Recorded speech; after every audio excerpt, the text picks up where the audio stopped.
High on a hilltop in the middle of rural Buckinghamshire, Waddesdon Manor is always a startling sight for the first-time visitor.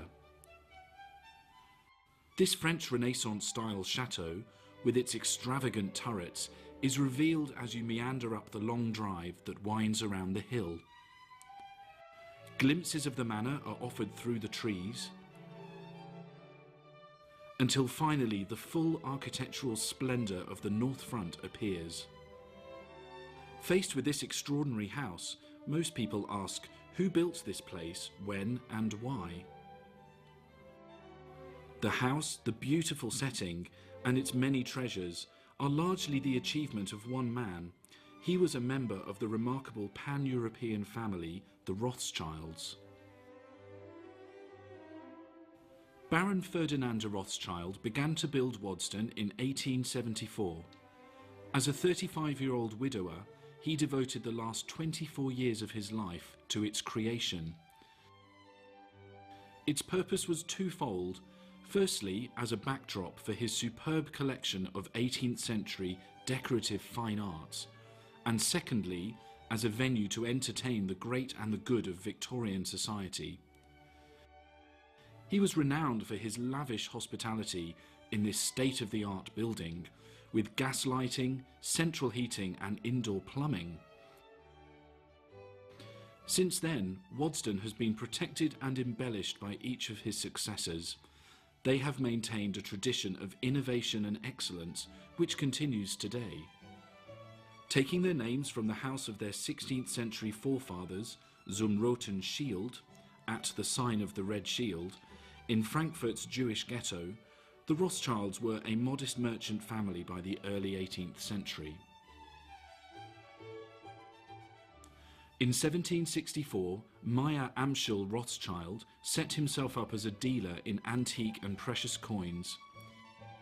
By 1769, he had become court agent to the wealthy William, Crown Prince of Hanau, providing him with financial services.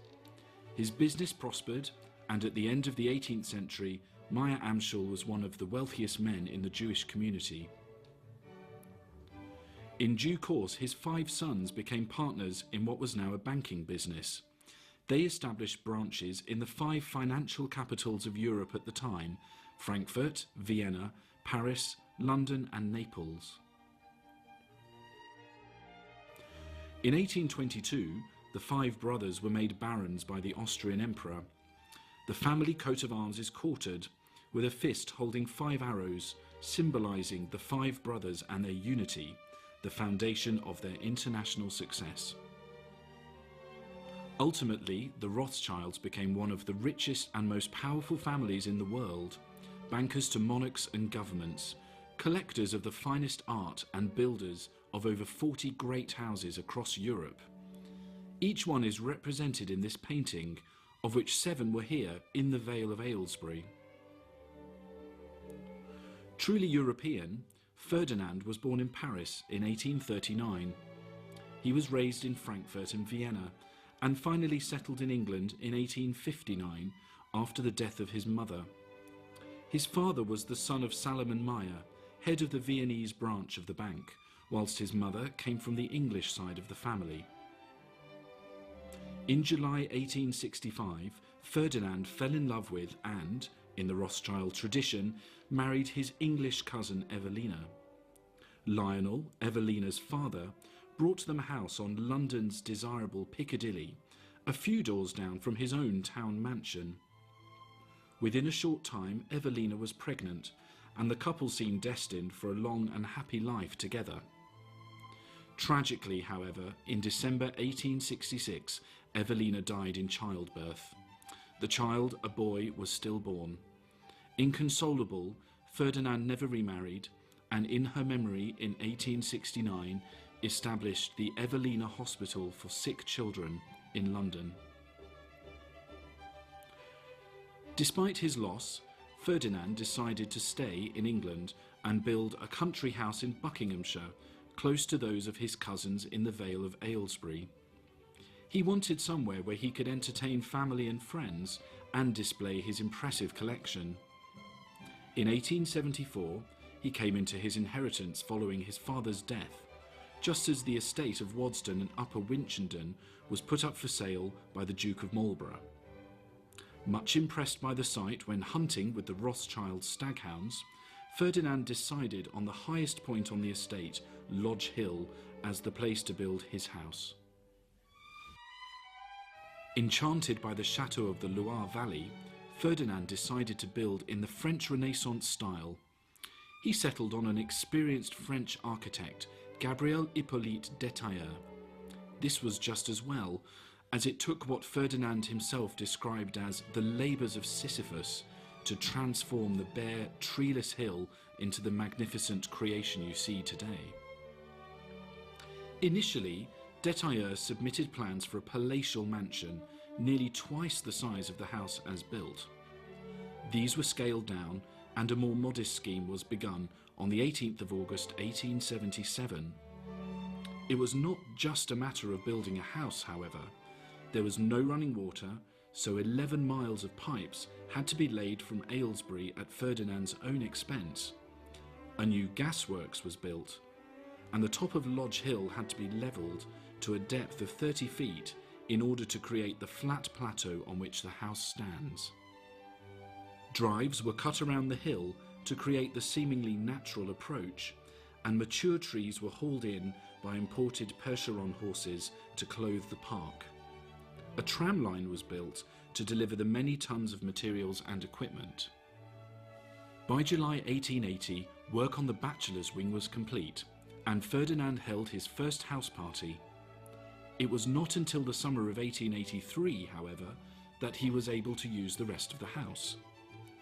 In July of that year, he celebrated the completion of work by inviting 20 people to stay.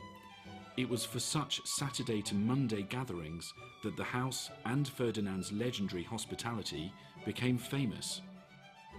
Ferdinand's many guests included his family, political circle and social circle, including members of the royal family. Albert Edward, the Prince of Wales, was a frequent visitor, and in 1890 Queen Victoria, who wanted to see Ferdinand's creation for herself, came for lunch. She was so impressed by Ferdinand's chef, who had cooked for the Tsar of Russia, that afterwards she sent her own chef to learn recipes for 3 of the dishes. She was also delighted with the newly installed electric lighting, powered by generators housed in the powerhouse. The switchgear displayed in this room is a replacement of the original and dates from 1926. Visitors to the manor were also dazzled by the collections. Primarily assembled by Ferdinand, they represent his family's taste for the best and most luxurious 18th century works of art. French porcelain and furniture were combined with English portraits and Dutch old masters to create interiors of matchless glamour and sophistication, Le Goût Rothschild, or the Rothschild style as it became known. These porcelain ship vases were made by the Sèvres factory just outside Paris and are extremely rare. Only 10 survive in the world, 3 of which are here. The collections also contain many fine examples of furniture.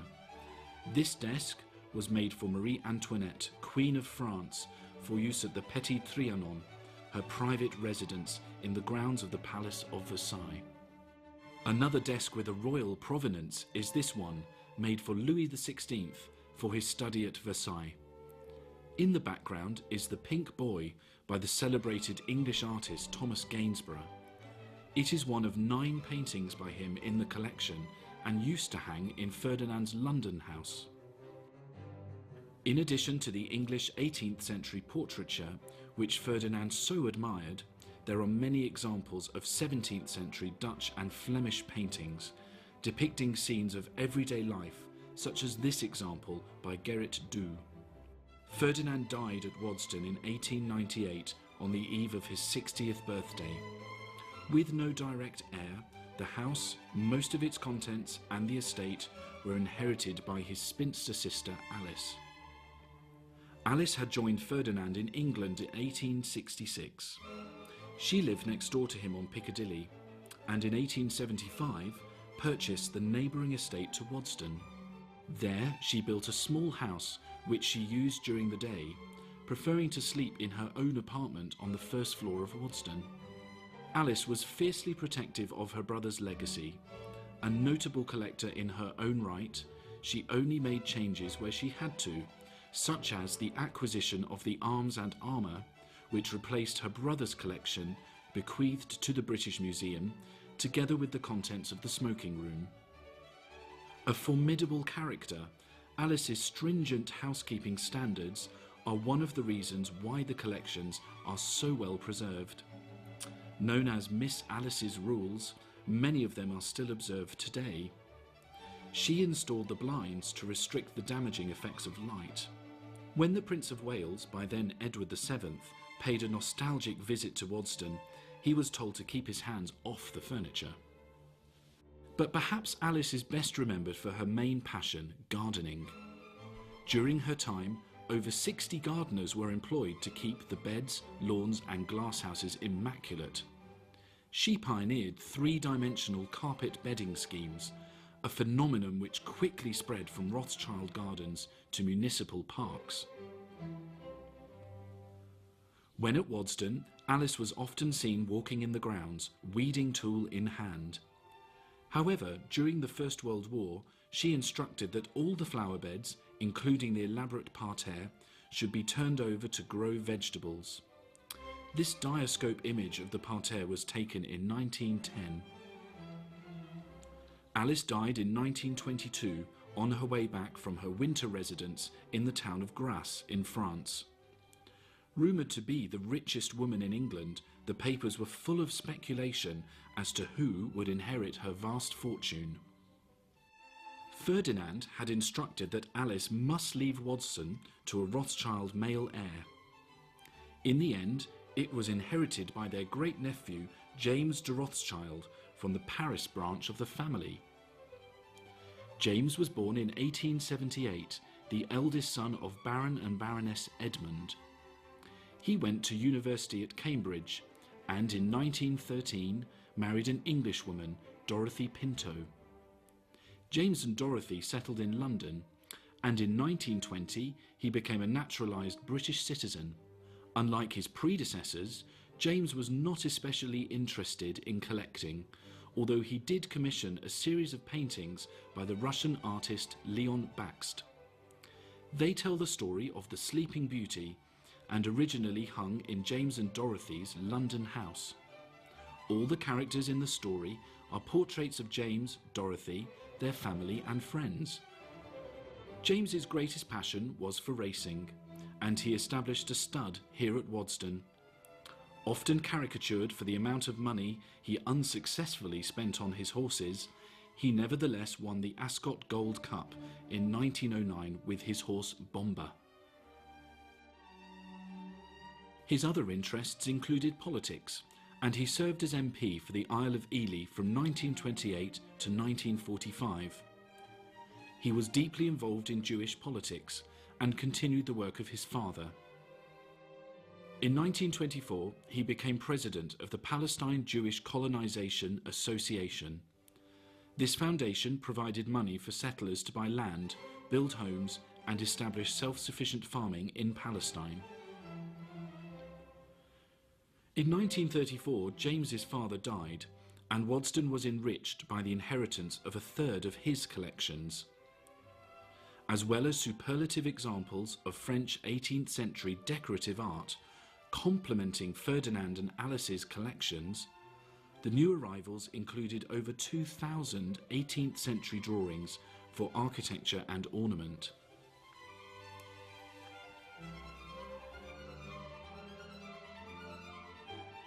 In the years following the Second World War, James, without an heir and in a more perilous economic climate, began to think about the long-term future of Waddesdon.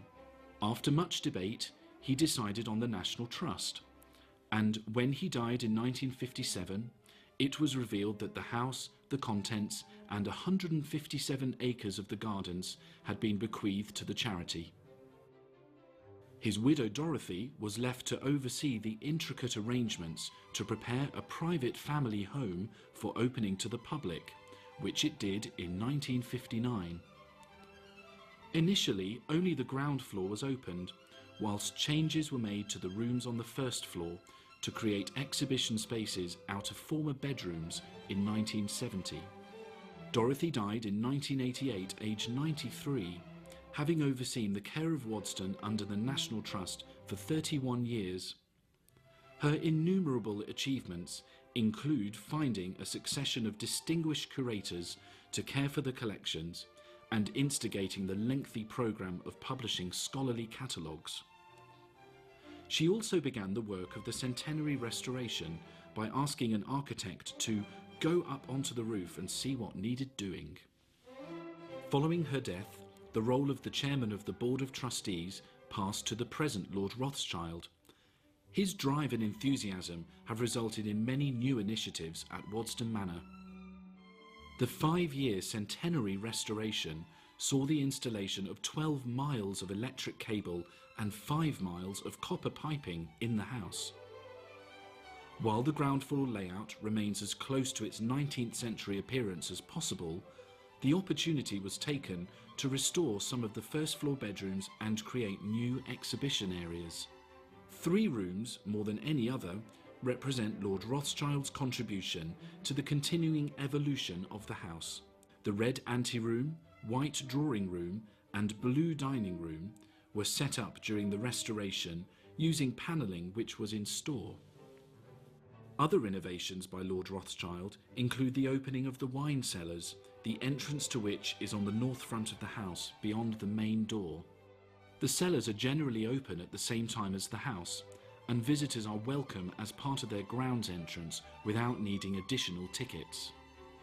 In recent years, the collections have continued to grow. This spectacular silver dinner service was made in France in the 1780s for King George III, at a time when fashionable dining required symmetrical arrangements of dishes laid out to create a splendid display known as dining à la Française. In recent years, Lord Rothschild's daughter Beth, who studied at Kew, researched and played a large part in the restoration of the Victorian parterre. Every year, the bedding displays here change, just as they did in the days of Ferdinand and Alice. The gardens are maintained by a dedicated team who follow a sustainable peat-free environmental policy, composting all their green waste, grass clippings and prunings.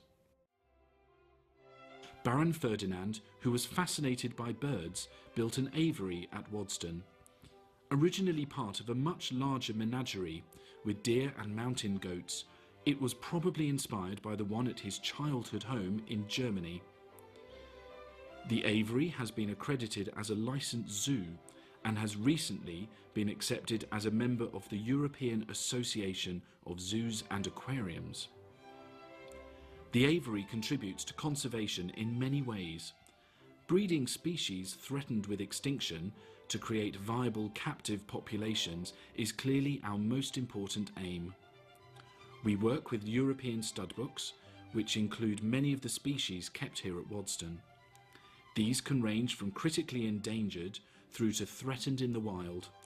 We endeavour to make sure there is a real conservation value in what we do here. The aviary supports field projects through our conservation fund, which is primarily donated by visitors dropping coins into the aviary grotto fountain. Such generosity has allowed us to support several field projects, including census work on the critically endangered blue-crowned laughing thrush in China. Each season brings its own delights at Waddesdon. In spring, the gardens are a mass of colour with grape hyacinths, crocuses, primroses and many other spring flowers.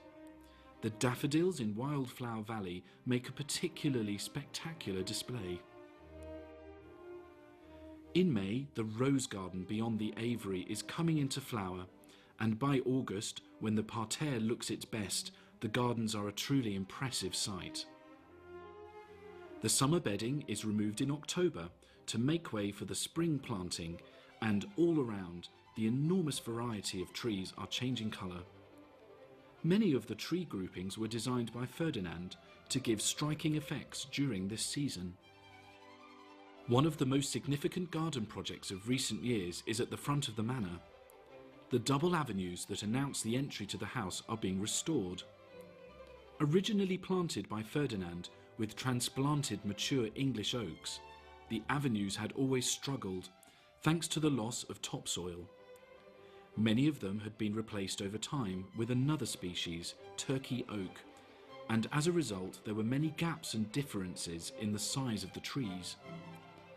After extensive consultation, we received planning permission to fell the avenues and replant completely with young English oaks, which, with proper soil preparation and care, should thrive. This will allow Ferdinand's vision of one of the most important features of his garden to be realised for the first time, and, we hope, continue to give pleasure to future visitors for many years to come. The garden is also magical on cold winter days when the leafless trees make it really possible to appreciate the structure of Ferdinand's planting. By this time, the sculptures are covered to protect them from frost, adding an element of mystery. In late January, the snowdrops are making an appearance down the Baron's Walk, which leads to a glade of yews with, at its centre, a monumental sculpture, Terra degli Etruschi, by Stephen Cox. A contemporary commission, it celebrates and commemorates members of the Rothschild family who created and cared for Waddesdon. This has been joined by an equally impressive bench in the form of a huge drum by the same artist, positioned to offer panoramic views. In mid-November, the east wing of the house is decorated for Christmas, each year on a different theme. In the run-up to Christmas, the rest of the house is closed, and a great deal of work begins behind the scenes. The normally rigorous cleaning routines become even more thorough as furniture is covered, carpets rolled, porcelain boxed, chandeliers dusted, and tall scaffolds moved through the collection rooms for high-level cleaning. This is an essential part of ensuring that we maintain the standards of conservation and preservation for which Waddesdon is justly famous. Light is the collection's greatest enemy, as can be seen from the fading of the silk on this chair when compared with the back of the cushion, which is exposed to a great deal less light. We are fortunate to have our own textile conservation workshop, where our wonderful curtains are meticulously cared for. There are over 70 pairs of original curtains dating back to the 1880s, with other textiles dating back from the 16th and 17th centuries. This, in addition to the conservation regime in the house, is why our textiles are still one of the glories of the collection today. This comparison of an original silk against a wall silk that has been hanging since 1894 shows that the ravages of time can never be stopped completely. We recognise that the more they are handled, the sooner they will be lost forever.